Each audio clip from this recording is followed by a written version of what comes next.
Guys आज हम discuss करेंगे जिस टॉपिक पे वो आप लोगों में से एक क्वेश्चन किया हुआ टॉपिक है, जो कि हनन जी ने मुझसे क्वेश्चन राइज किया था।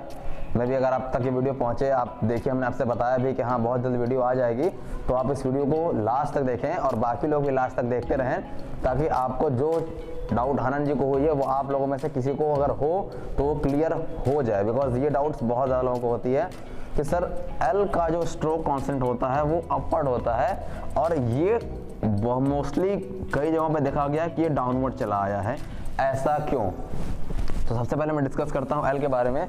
देखिए एल एक ऐसा स्ट्रोक कांस्टेंट है जिसकी फॉर्मेशन अपवर्ड ही होती है।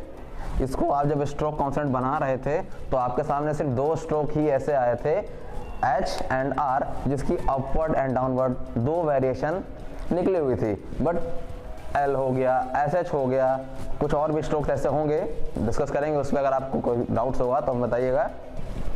तो ये अब पर्टिकुलर यहाँ पे हम बात कर रहे हैं एल की।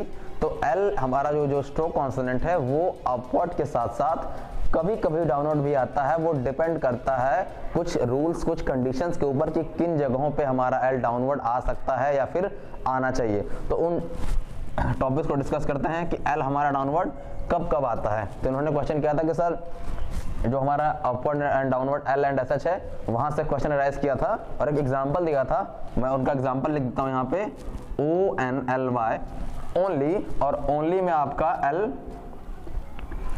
डाउनवर्ड आता है। तो इनका क्वेश्चन ये है कि सर जो आप टॉपिक पढ़ाए हुए हैं एल एंड एस एच, उसमें आपने बताया कि एफ वी एस के या फिर किसी भी स्ट्रेट अप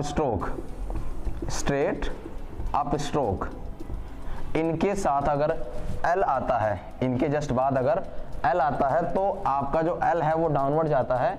कब? जब एल के बाद वावेल ना हो, और अपवर्ड जाता है कब? जब एल के बाद वावेल हो।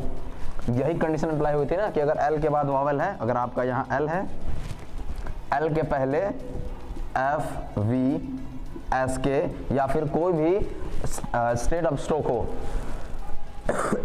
सॉरी कोई भी आपका स्ट्रेट अप स्ट्रोक हो, तो इसके बाद अगर एल के बाद वावेल है तो एल अपवर्ड जाएगा, वावेल नहीं है तो एल डाउनवर्ड आएगा। फॉर एग्जांपल रूल, ये आपने बनाया रूल और ये बना आपका रूली, एल के बाद वावेल है, आपका एल अपवर्ड चला गया।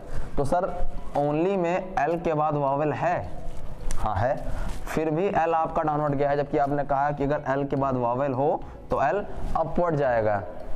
तो हम आपको बता दें हनन कि यार एन और एन जी दो ऐसे स्ट्रोक कॉन्सोनेंट हैं, ये दो ऐसे स्ट्रोक कॉन्सोनेंट हैं जिनके साथ एल आपका क्या होता है, वो ऑलवेज डाउनवर्ड ही आता है विद अ फ्यू एक्सेप्शंस।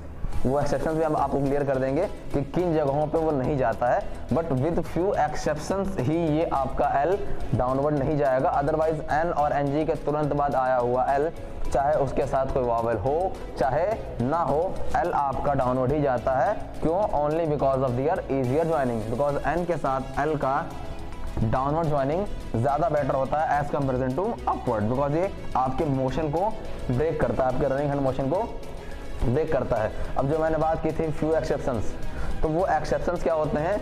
अगर आप लोगों ने पढ़ा होगा, हमारी वीडियोस देखी भी होंगी, तो भी आपको पता होगा और आपके क्लासेस में पढ़ाया गया होगा, root words and derivatives. Root अगर नहीं जानते हैं तो हम क्लियर कर दे रहे हैं कि रूट वर्ड्स एंड डेरिवेटिव्स क्या होते हैं। रूट वर्ड हम उनको बोलते हैं, और ये बहुत ही इंपॉर्टेंट टॉपिक है, इसको थोड़ा ध्यान से सुनिएगा। रूट वर्ड वो वर्ड होते हैं जो आपके बेस वर्ड होते हैं। रूट का मतलब जाहिर सी बात है बेस, जड़ इसको बोलते हैं, जहाँ से चीजें स्टार्ट होती हैं। तो जो आपका एक वर्ड क्रिएट हुआ वर्ड है उसको हम बोलते हैं रूट वर्ड, और उन्हीं वर्ड्स में अगर हम कोई प्रीफिक्स या फिर कोई सफिक्स ऐड करके एक नया वर्ड बनाते हैं तो वो हो जाता है उससे बना हुआ derivative. For example employment, employment आपका एक वर्ड है, लेकिन अगर उसी एम्प्लॉयमेंट के आगे आपने अन लगा दिया तो अब ये अन क्या हो गया, ये एज ए प्रीफिक्स यूज हुआ क्योंकि ये वर्ड के स्ट्रोक कॉन्सोनेंट के पहले आया है। तो अब अन की वजह से एम्प्लॉयमेंट क्या हो गया, वर्ड क्या है एम्प्लॉयमेंट, अन डाल करके हमने क्या कर दिया इसको अनएम्प्लॉयमेंट। तो एम्प्लॉयमेंट आपका रूट वर्ड है, और ज्वाइनिंग होने के बाद, इस प्रीफिक्स के ज्वाइनिंग होने के बाद जो आपका अनएम्प्लॉयमेंट बनता है वो डेरिवेटिव है। तो इस कंडीशन में क्या होता है, और हमने बताया था कि रूट और डेरिवेटिव में क्या होता है कि जो आउटलाइंस आपकी रूट की है, आप कभी भी रूट की आउटलाइन चेंज नहीं कर सकते हैं। तो जो आउटलाइन आपके रूट की है, आपके डेरिवेटिव की भी वही आउटलाइन बनती है।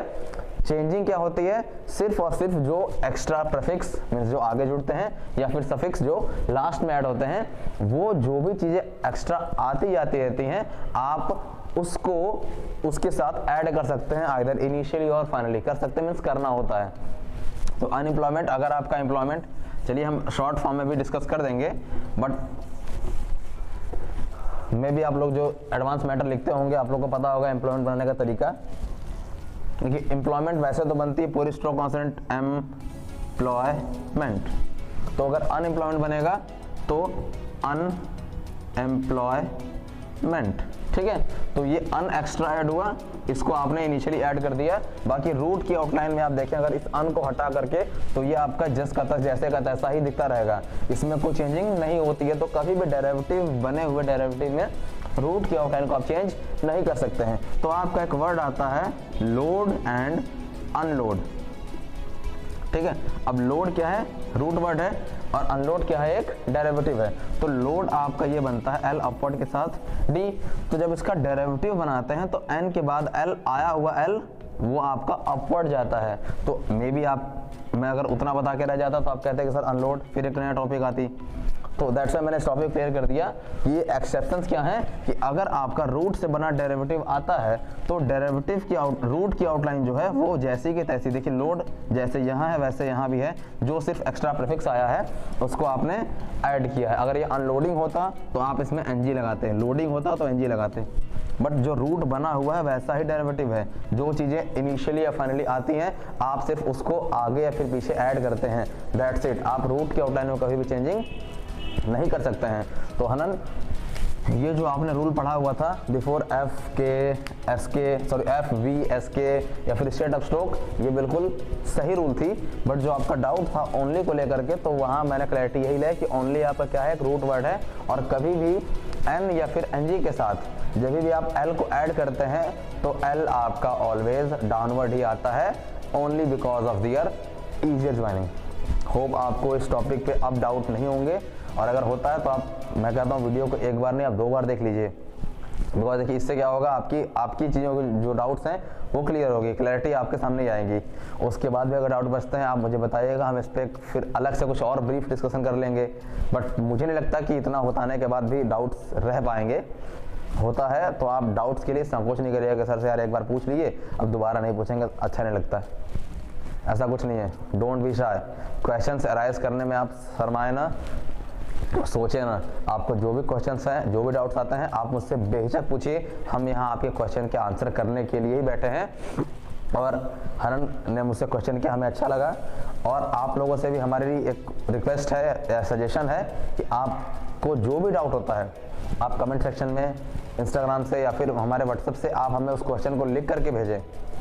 और हम ट्राई कर रहे हैं, हम बहुत जल्दी आपके डिस्क्रिप्शन में व्हाट्सएप की एक लिंक दे देंगे, जिस लिंक की हेल्प से आप डायरेक्ट एक ग्रुप में ज्वाइन हो सकते हैं हमारे व्हाट्सएप ग्रुप में, और वहां आप हमसे क्वेश्चंस करिए और उन सारे क्वेश्चंस को आपके थ्रू आप तक वीडियोस के थ्रू हम डिस्कस करेंगे और आपको क्लैरिटी देंगे। So guys, hope you all fit and fine, have a good day.